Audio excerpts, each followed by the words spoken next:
एक जुगार आहे म्हणतात. जुगार आता तुम्ही किती वर्षापासून टोमॅटो घेता? 10 वर्षापासून. मग तुमचा काय अनुभव आहे नेमकं? नाही, जुगार म्हणजे सातत्य. हम्म. टोमॅटो पिकामध्ये सातत्य लावणीचं ठेवावं लागते. शेत पैसे मिळतील तुम्हाला 3 एकर मध्ये? सर, माझ्या फर्स्ट कटिंगचा जो माल गेलाय हा. त्याच्यामध्ये 11.5 लाख रुपये माझ्या हातात नगदी पेमेंट झाले. आजची कटिंग ही नंबर 2 मालाची कटिंग आहे. ह्याचं धरून किती होईल 3 एकर मध्ये? 13 ते 13.5 लाखापर्यंत होईल 3 एकर मध्ये. 3 एकर मध्ये. हा. त्याच्यामुळे त्याला एकरी लाख रुपये लागतात टोमॅटोला. आता हे रमजानमुळे रेट वाढल्यात. ज्याचे मंदीमध्ये प्लॉट सापडले ते एकरी 2 लाख रुपये झाले. त्याच्यामुळे सेंद्रिय खताचा जास्त वापर करून मेंटेन केलं तर चांगले पैसे हातात हे होते. सर, भाव लागण्यासाठी टोमॅटोची नेमकं लागवड कधी केली पाहिजे? भाव लागण्याची नेमकं लागवड उन्हाळी हंगामामध्ये आणि जूनच्या दरम्यान. मे मध्ये ज्या शेतकऱ्याने ज्याच्याकडे पाणी आहे, मेच्या 10 तारखेपासून ज्याने लागवड करतील फर्स्ट भरपूर भाव सापडते. सर, नमस्कार, मी प्रदीप मुरमे. आज आपण निलंगा तालुक्यातील बोटकुळ येथील प्रगतशील शेतकरी श्री शाहूराज पाटील यांच्या मळ्यामध्ये आहोत.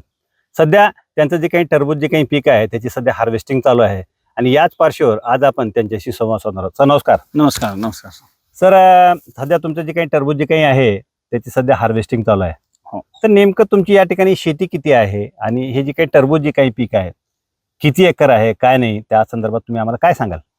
सर, मी शाहूराज किशनराव पाटील बोटकुळ येथील रहिवासी असून माझी 30 एकर जमीन आहे टोटल मध्ये. त्यापैकी 12 एकरवर माझी टरबूज पिकाची लागवड केलेली आहे. टरबूज पीक हे असं नगदी उत्पन्न देणारं पीक म्हणून ओळखलं जातं. 2 महिन्यामध्ये आपणाला नगदी पैसा हातात येतो आणि त्याला माणसाचे म्हणजे जास्त हे लागत नाही. जसं टमाटर मॅनपॉवर जास्त लागत नाही. मॅनपॉवर जास्त लागत नाही. काय काळजी घ्यावी लागते? काळजी काय सर, लावल्यानंतर एक 2 खुरपणी दर 10 दिवसाला म्हणजे 5 ते 6 फवारणी लागते कलिंगडला टरबुजासाठी. आणि आपणाला 1 दिवसाड खताचे डोस देत राहावं लागते. त्याच्यामुळे मॅनपॉवरचं काही अडचण आजच्या ह्याच्यामध्ये जास्त मॅनपॉवरची समस्या आहे. ते कलिंगडसाठी मॅनपॉवर लागत नसल्यामुळे हे चांगलं सोपं पीक समजलं जाते शेतकऱ्यासाठी. आता तुमचं या ठिकाणी जे काही कलिंगड आहे, किती एकर आहे कलिंगड? कलिंगड आता हे 3 एकरचा प्लॉट नगदी हार्वेस्टिंग चालू आहे. आता सध्या हार्वेस्टिंग चालू असलं 3 एकरचा. त्याच्यानंतर 8 रोजाला दुसरा 3 एकरचा प्लॉट आहे हार्वेस्टिंगचा. त्याच्यानंतर 6 एकरचा 1 टाइम म्हणजे त्याला लागवड करून 1 महिना झाला. असं 12 एकरची लागवड झालेली आहे. आता हे जे काही सध्या जे काही हार्वेस्टिंग चालू आहे, आता हे जे काही तुमचं जे काही कलिंगड आहे त्याला काय भाव मिळाला नेमकं? याला भाव मिळाला सर 22 रुपयानं भेटला. 2 नंबरचा जे आता एक फर्स्ट कटिंगचा 22 रुपयाने गेला.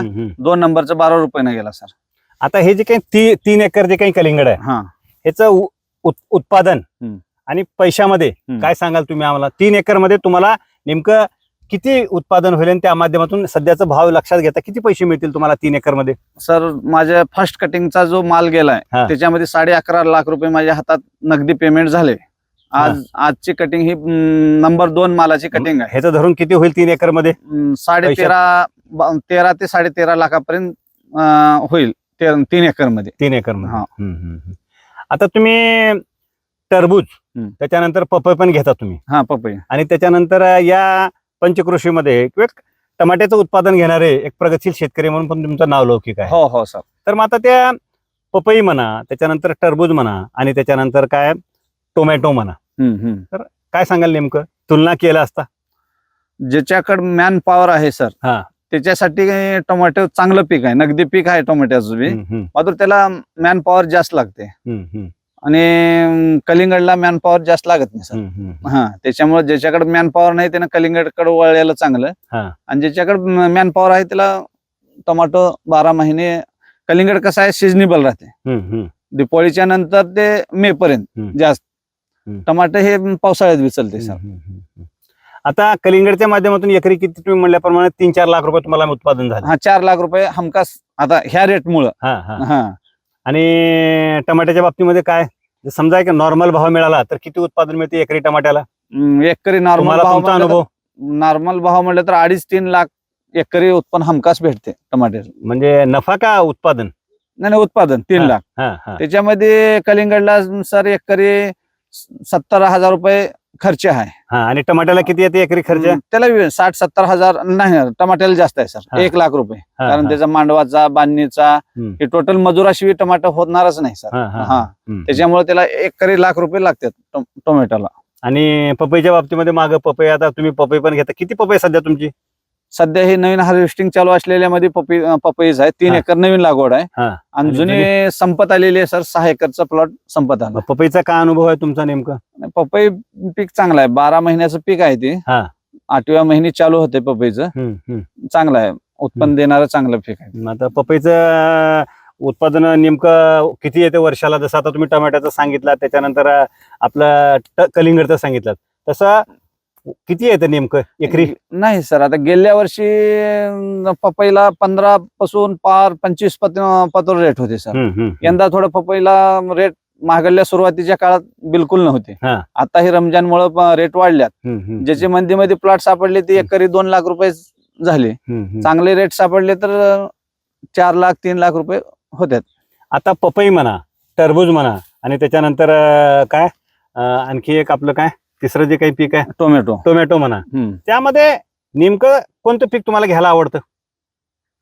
टोमॅटो आवडतं सर. टोमॅटो बी काय आवडतं. त्याच्या मागचं कारण? कारण काय, हमखास टरबूज हे एकदाच रास होते टरबुजाची. टोमॅटो एक चालू झाले की 1 महिना चालते. म्हणजे माणसं बी आपल्यापाशी, समजा माणसाला बी रोजगार भेटला, आपणाला उत्पन्न बी व्यवस्थित, म्हणजे रोटेशन चालू राहते सर. हे फक्त रास आली की 2 दिवसाचा कार्यक्रम. मात्र ह्याचा बी असा भाव राहिला तर परवडते कलिंगड. 6 रुपये 5 रुपये म्हणलं तर शेतकऱ्याला कलिंगडला काही शिल्लक राहत नाही सर. आता कलिंगड म्हणा, त्याच्यानंतर टोमॅटो म्हणा, आणि त्याच्यानंतर पपई म्हणा, तर यामध्ये असं म्हणलं जातं की टोमॅटो जे काही आहे त्याचा भाव काही निश्चित राहत नाही, निश्चित ते जुगार आहे म्हणतात. जुगार. आता तुम्ही किती वर्षापासून टोमॅटो घेता? 10 वर्षापासून. मग तुमचा काय अनुभव आहे नेमकं? नाही, जुगार म्हणजे सातत्य. टोमॅटो पिकामध्ये सातत्य लावणीचं ठेवावं लागते शेतकऱ्यांना. तुम्ही 10 एकर लावले की 1 एकरचे प्लॉट ठेवा. 12 महिन्याचं तुम्ही 10 वर्षाचं महागाला पिरियड बघा, अनुभव व्यापारातून. 12 महिन्यामध्ये आपण सातत्य ठेवलं तर 100% प्लस मध्येच राहणार. त्याच्यामुळं परवडतंय. आणि एखादी उगा पैसे होत्यात, जुगार आहे म्हणून लावलं की मग एकरी 1 लाख रुपये खर्च असतोय. मग त्याने त्याच्यामध्ये खर्चला की मग नंतर लावणं गेले की मग ते ज्या टायमाला तेजी येणार आहे त्या टायमाला ते शेतकरी लावत नाहीत. त्याच्यामुळे त्यांना परवडत नाही. आता टोमॅटोची जी काही बाग आहे त्या शेतकऱ्यांनी नेमकी काय काळजी घेतली पाहिजे? तुमच्या अनुभवावरून काय सांगाल तुम्ही? कारण तुम्ही बऱ्याच वर्षापासून टोमॅटो घेता, या भागामध्ये टोमॅटो घेणारे एक प्रगतशील शेतकरी म्हणून तुमचं नाव लौकिक आहे. काय काळजी घेतली पाहिजे, किंवा शेतकऱ्यांना तुम्ही काय सांगाल? टोमॅटो घेणाऱ्या शेतकऱ्यांना काय सांगाल तुम्ही? टोमॅटो, कलिंगड ही जी फळबागेचे पिकं आहेत, 12 महिने पाणी फिरणारे, मुख्य त्याला सेंद्रिय खत लागतोय सर, महत्वाचं. ती तुम्ही शेतीमध्ये जास्त टाकलो तरच त्याच्यावर रोग जास्त अटॅक होणार नाही, तर आपल्याला 2 पैसे हातामध्ये पडतात.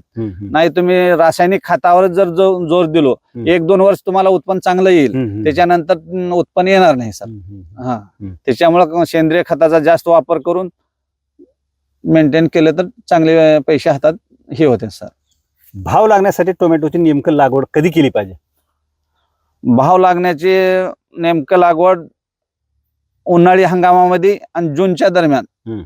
मे मध्ये ज्या शेतकऱ्याने ज्याच्याकडे पाणी आहे, मेच्या 10 तारखेपासून ज्याने लागवड करतील, फर्स्ट भरपूर भाव सापडते सर. आणि टोमॅटोचे जे काही फवारण्या वगैरे त्याबद्दल काय सांगाल तुम्ही? फवारण्या ते सेंटिशिव पीक आहे सर, त्याला फवारण्या घेतच राहावं लागतं. कलिंगड झालं, कलिंगडला 10 दिवसाला घेतलं तर त्याला 7-8 दिवसाला, 4 दिवसाला, कारण जून मध्ये हवामान बिकट राहते समजा वातावरण, त्याच्यामुळे त्याच्यावर रोग हमखास येते. त्याला आपल्यापाशी मॅन पॉवर असला 4 दिवसाला 6 दिवसाला फवारणी कंटिन्यू ठेवाच लागते.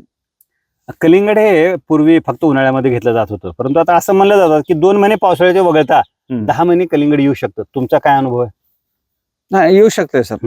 मेन पावसाळ्यामध्ये तेवढं वगळलं, फक्त जमीन आपली चोपन राहू नये, म्हणजे पाणी लागणारी राहू नये, तेवढं 2 महिने पावसाचा हे वगळा पिरियड वगळला की नंतर येते सर. मग चांगला भाव मिळण्यासाठी नेमकं कधी लागवड केली पाहिजे कलिंगडची? कलिंगडची लागवड दिपोळी ऑक्टोबर सप्टेंबर ऑक्टोबर मध्ये लागवड केलेली भाव चांगलाच भेटते सर. आणि पपईची लागवड नेमकं कधी केली पाहिजे? पहिलं तैवान 786 होतं ते पीक 8 महिन्याला भरपूर उत्पन्न देणारी जात होती. मात्र ते कसं झालं त्याच्यावर व्हायरसचा प्रादुर्भाव जास्त झाला. त्याच्यानंतर नवीन व्हरायटी 15 नंबर आली सर. ही व्हरायटी 12 महिने चालली म्हणजे फळ हमखास देते, ह्याच्यावर रोग नाही काही नाही. त्याच्यामुळे 15 नंबरची निवड चांगली. आता पपई म्हणा, त्याच्यानंतर टोमॅटो म्हणा किंवा त्याच्यानंतर कलिंगड म्हणा, सगळ्यात महत्वाचं तुम्ही उत्पादन करता, परंतु मार्केटच्या बाबतीमध्ये काय? अनेक व्यापारी फसवतात म्हणा किंवा अनेक व्यापारी शेतकऱ्यांना लुटतात असं म्हणलं जातं. तुमचा काय अनुभव आहे? नाही, राहतात काही व्यापारी तसे. हे आपण व्यापाऱ्याचं समजेकडे एकमेकाला शेतकऱ्याला चर्चा करूनच पुढे सौदे करून हे करावं लागते. कारण एवढा माल आपल्या एरियामध्ये तर काही ही होणार नाही. आपण व्यापाऱ्याचं समजा हे करून टोमॅटो म्हणलं तर वडवळला चांगल्या चांगल्या आडत्या येतात. जावेद भाई असे भरपूर मोठमोठे आडते येतात. त्यांच्याकडे पेमेंट किती बी आपलं शिल्लक राहू द्या, काहीच कधी धोका होणार नाही, काही होणार. त्यांच्या मार्फत आपण द्यायचं. डायरेक्ट आपण हे केलो की एखादी धोका बसले की पुन्हा अडचण. आता आज रोजी एका गाडीला 10 टनाच्या गाडीला 2.5-2.5 लाख रुपये कलिंगडला होले. आपल्या परिसरातील व्यापाऱ्याला धरूनच आपण व्यवहार करायचा. बाहेरल्याचा म्हणजे विश्वास ही नाही. आता आपण बघतो आपल्याकडे अनेक शेतकरी शेती परवडत नाही म्हणतात किंवा काही काही अधूनमधून शेतकऱ्यांच्या आत्महत्यासारखा सुद्धा घटना आपल्याला पाहायला मिळतात. त्याच्यानंतर जे काही तरुण मुलं आहेत, मुंबई म्हणा, पुणे म्हणा, या ठिकाणी MIDC मध्ये 10-15 हजार रुपयावरती कामाला जातात, परंतु गावकडली शेती करत नाहीत. अशा शेतकऱ्यांना तुम्ही या मुलाखतीच्या माध्यमातून काय सांगाल? सर, विद्यार्थ्यांना, अशा तरुणासाठी माझं एवढंच सांगणं आहे सर, जिद्द तुम्ही MIDC मध्ये जाऊन 8-8 घंटे 10-10 घंटे तिथं नोकरी करून मोजकी पगार ही करता. मग तेवढीच मेहनत जर तुम्ही स्वतःच्या वडिलोपार्जित जमिनीमध्ये जर मेहनत घेतलो तर त्याच्या 10 पटीनं सर भेटते. मात्र मन लावून ही करावं लागते, मेहनत करावं लागते. काय सांगाल नेमकं पाटील साहेब, की बरेच जण म्हणतात शेतीला चांगले दिवस येतील, शेतीला चांगले दिवस येतील. तुम्हाला काय वाटतं, शेतीला भविष्यामध्ये चांगले दिवस येतील? नाही, भविष्यात 100% चांगले दिवस येतील. हा, शेतीला जे पहिलं ओघ मुंबईकडे पुण्याकडे होता, ह्याच्यानंतर तुम्ही आता कोरोना काळापासून मुंबईचे पुण्याचे ही माणसं खेडेगावाकडे परतले. म्हणजे आज एक 8-10 वर्षाच्या नंतर तर शेतीला भरपूर डिमांड येईल. फक्त मॅनपॉवर कम पडला आहे शेतीला, दुसरं काही नाही. धन्यवाद सर, तुम्ही आम्हाला वेळ दिलात, आमच्याशी संवाद साधला, त्याबद्दल आपले खूप खूप आभार. धन्यवाद सर. शिवराज पाटील यांचे जे काही कलिंगडचे जे काही बाग आहे, ते बाग विकत घेतलेले व्यापारी आपल्याबरोबर अजित मोरे आहेत.